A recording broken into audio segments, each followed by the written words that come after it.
Bonjour, vous êtes sur le tapis rose de Catherine et c'est pour annoncer un film dans lequel je joue qui s'appelle 3 ans après la mort d'Anna. La réalisatrice Catherine Martin nous présente cette semaine son troisième long-métrage, 3 ans après la mort d'Anna, qui avait été présenté au Festival du film de Carlo Vivari.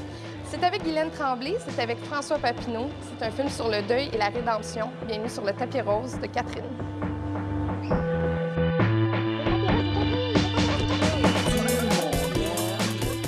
Bonjour Guylaine. Bonjour. Guylaine, t'as fait 20h17 rue Darling avec Bernard Raymond, Contre toute espérance avec Bernard Raymond, Mariage avec Catherine Martin. Puis là, tu viens de faire 3 ans après la mort d'Anna avec Catherine Martin. Est-ce que tu as été adoptée par la famille Martin-Aymon? J'aimerais ça comprendre. Écoute, oui, je crois, puis j'en suis très honorée. Écoute, j'ai connu Catherine avant Bernard. Puis les choses se sont enchaînées comme ça, doucement, au cours des 10 dernières années, si tu veux. Puis moi, j'adore ça. Quand ils me proposent quelque chose, je sais toujours que ça va être signifiant. Le film, 3 ans après la mort d'Anna, l'idée là, de faire le film est arrivée comment? Bien, j'avais eu, il y a très, très longtemps, un début de film possible où une image m'était apparue d'une main qui pendait dans le vide avec une goutte de sang, et c'était la main d'une jeune violoniste de 23 ans qui avait été assassinée. J'avais pas vraiment envie de raconter l'histoire de cette violoniste-là, mais j'avais plutôt envie d'écrire l'effet de l'horreur sur quelqu'un qui survit à ça. Tu disais que tu avais peur d'aller jusqu'au bout de l'émotion, même en répétition avec... Surtout en répétition.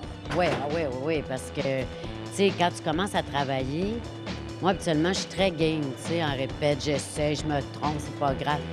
Mais là, comme le personnage, je l'avais pas encore, il m'habitait pas encore, ça me ramenait trop à ma propre condition de mère. Puis à un moment donné, je me suis aperçue que j'étais terrorisée. J'ai dit à Catherine, je veux pas y aller dans ces eaux-là, je veux pas. Parce que comme je suis pas encore Françoise, ça me ramène constamment à mes propres enfants. Alors là, pendant les répétitions, même pendant le tournage, j'ai rêvé que mes filles partaient, disparaissent. Tu as travaillé pendant 3 semaines toute seule sur le plateau de tournage. Ça doit être tellement exigeant de tourner seule. Tu dois avoir l'impression de faire un monologue, de pas recevoir d'énergie aussi.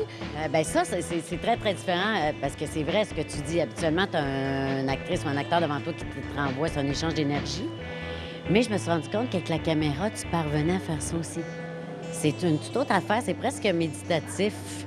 Il y a Guylaine qui a tourné 3 semaines toute seule. Toi, tu es arrivée sur le plateau de tournage. C'est ça, c'est ce qu'on voulait savoir.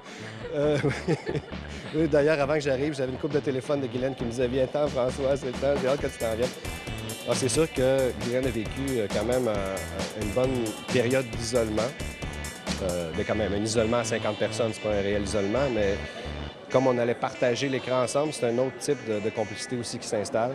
Tu sais, puis en même temps, l'arrivée de François, ça correspondait aussi à tranquillement, doucement, une lueur d'espoir pour Françoise. Donc, c'était formidable, tu sais, de jouer ça avec lui.